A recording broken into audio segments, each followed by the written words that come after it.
Welcome to the Bourbon Van. I'm Phil. I'm Julie, and we would finished our own whiskey.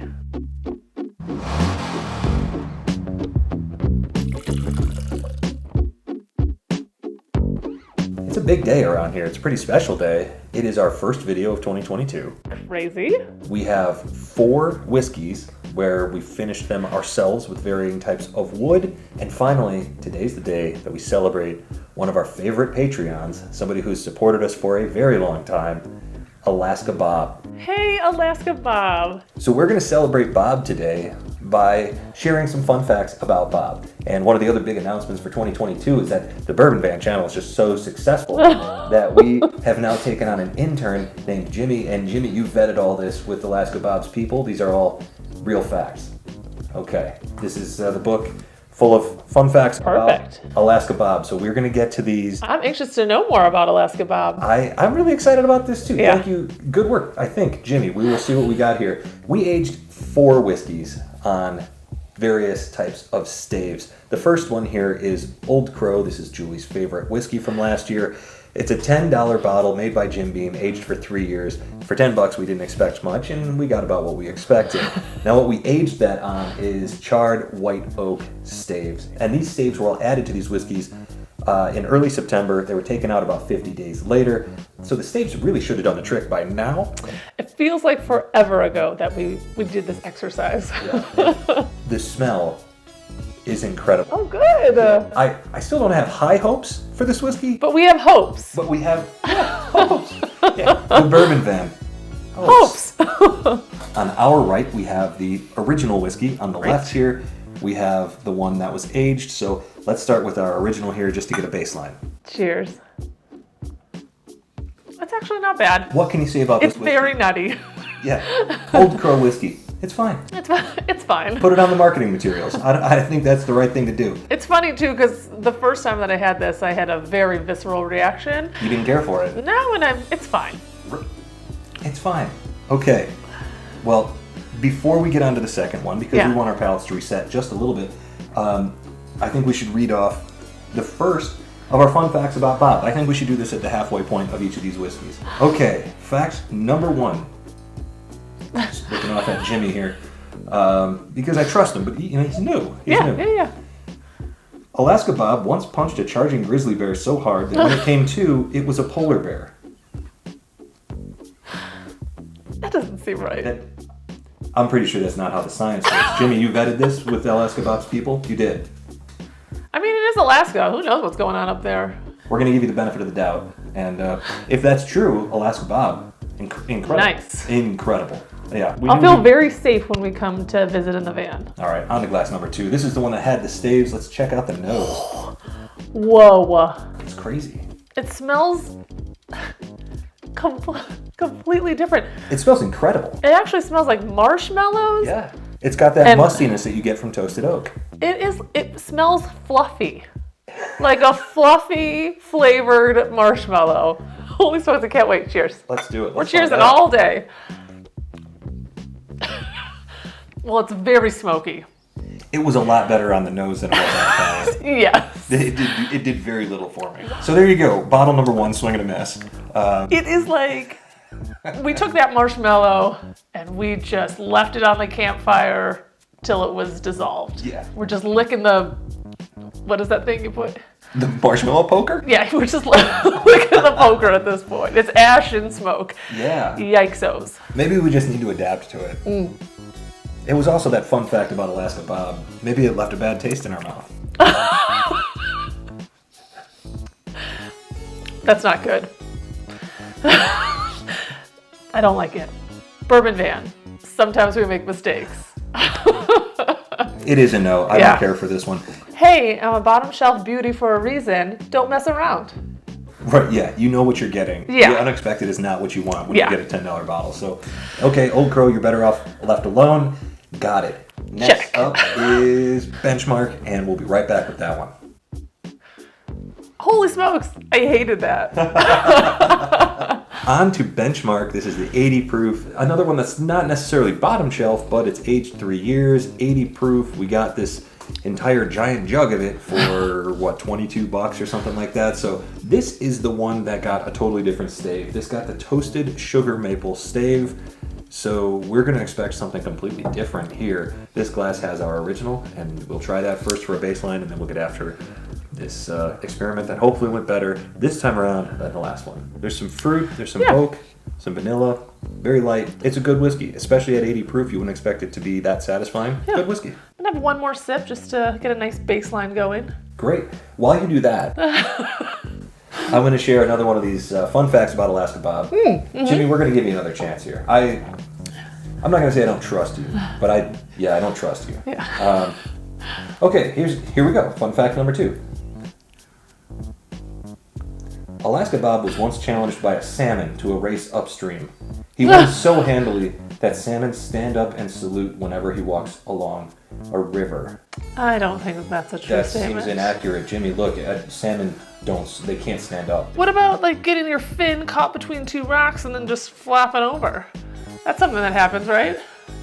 You are giving Jimmy a lot more credit than I am on this one. Jimmy, I'm going to say that's strike 1. Oh. I'm going to say, Jimmy, we're going to need you to do better. I don't know if this is going to work out. Having an intern. I already was nervous. There's not enough room in the van anyways. It smells very butterscotchy to me. It starts off that way and then it just goes dry wood.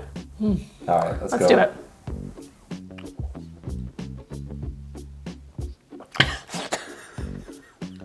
We made this one worse. We made this one worse. What is that like mid-palate taste you get? I don't know, but it's hanging around. I don't care for it. It's like wood shavings or something. We didn't leave this in too long, did we? Probably. There's a rich caramel note there. The second sip is better. I guess this is what we can learn from this experiment. It gets better when you numb out to it. The bourbon bend. It gets better. True. We're trying out new catchphrases for 2022, by the way. If you haven't caught on, the bourbon bend. It's fine. It gets better, and so do we. Better. It is artificial, but it's like a caramely, butterscotchy sauce that kind of takes over, but it is kind of woodsy in there. Yeah, it does not even taste like Benchmark. No, the earthiness that comes through is not a good earthiness. Well, shoot. 0 for 2. 0 for 2, but I will say I really like Benchmark as just a staple, so I'm okay with that. Well, we're going to put all of this disappointing experiment away, and then we'll get on to the next one. We're going to see if we can turn Larceny into Larceny 46. All right, now we're getting somewhere. I just know that this is going to work out. This is Larceny Small Batch, 92 proof, wheated bourbon from Heaven Hill. Let's see if adding some charred white oak staves to this will transform it, because we like Maker's Mark, of course, the wheated bourbon, but we love Maker's 46. If we like Larceny, then we should love this. I'm excited for this one. I think this is going to be really interesting. All right, here we go for the baseline, the original. Oh, here we go again, yeah. Fruity, a little nutty, a little caramel. Got a little grassiness. The best finish we've had so far, for sure. We did bump up from 80 proof to 92 proof here. Let's hope that proof point holds up a little bit better to these staves. I think that could make a big difference. Before we move on, we should do the next fun fact about Alaska Bob. Jimmy, I'm telling you. Here we go. Is this true? This one's true. Alaska Bob used to be Mike Tyson's sparring partner. Oh, nice. But Mike fired him because Alaska Bob kept knocking him out. Oh, well, that's why he could take on the grizzly/polar bear incident. I mean, it's all tying together. I believe this one more than I believe the other one. Yeah. I still don't know for sure. It's flimsy, Jimmy. It's a little flimsy. I don't know. If it's true, that is a really fun fact. Hopefully this is a knockout. I think I like this one. There's oak here. There's more, like, you don't get much oak with the original. I have to say, I actually think that this one's a win. I don't know if it's just the char or whatever, but it's tasting very campfire marshmallowy. Yeah, this is a s'mores in a glass here. This is really, really nice. Ooh, this could be on a list for the 2022 campfire whiskeys. Yeah, the 2022 campfire whiskey list is just going to be 100% you have to put the staves in yourself. Sorry, there's some DIY DIY with on your this list. year's campfire list. I like it, and I think that there's still some elements of Larceny in here. That higher proof, I think held up really well here. I will say it takes away a little bit of the bitterness of the original and ramps up the sweetness in the second glass. Yeah, it's a better finish. That's a nice glass. I think we did it. I'm not disappointed with this one. 1 out of 3. Look at us. So now the Old Forester 100. Oh yeah. And see if we have created a higher proof version of Old Forester 1910. I mean, you've got the right girl to judge this one. Yeah, we have the tools, we have the people. Let's do this. I will say, the color looks pretty right. This smells like Old Forester. It is. Bananas, cherries, Wow. oak, vanilla, cinnamon. It tastes baked. She drinks a little proofier than her proof point. Yeah, drinks a little bit hot. Absolutely, totally agree. All right, before we get to the next one, Yep. Jimmy, we're gonna give Oh, no. we're gonna give this one more shot. Okay, fun fact number 4, the last one, the last of the fun facts. Alaska Bob! Kind of your last chance, Jimmy. Let's see. Come on. Alaska Bob once grew a giant potato with eyes so big that when it blinked, it caused a tornado.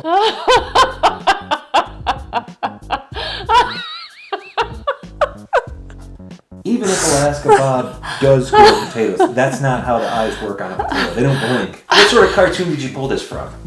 This is not accurate, Jimmy. This whiskey had the charred white oak added to it. Smells a little creme brulee-ish. Smells great. Here we go. I like it. Nope. Did you say no? I was thinking... I liked it for a second, and then I didn't like it. My first reaction was that it doesn't taste like 1910. My second reaction was that the charred oak staves that we're putting in all of these really overpower everything. And we only used half the staves because we had smaller ball jars that we used. It really does change the flavors of everything we're drinking, but it does add a smokiness, charness to everything as well. Yeah, and what I'm kind of learning here is I really love oaky whiskeys. Yeah. Always have. But obviously the professionals are the professionals for a reason, so a lot of respect going out to those distillers. You're better at this than me.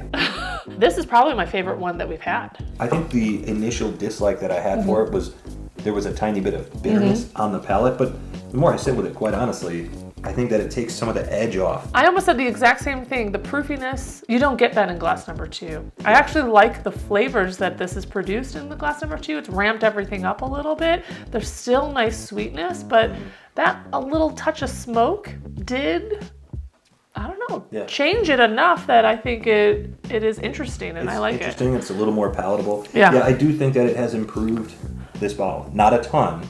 And it is really more different than improved, I suppose. So that it becomes a palate preference situation. Ooh. But I definitely like this. I think it's good. I do like this one. Ooh, I'm glad we saved this for last. I think, yeah, the higher proof definitely Helps. it helps, I think. So your favorite of the bunch is this guy? Yeah, this is my favorite of the bunch.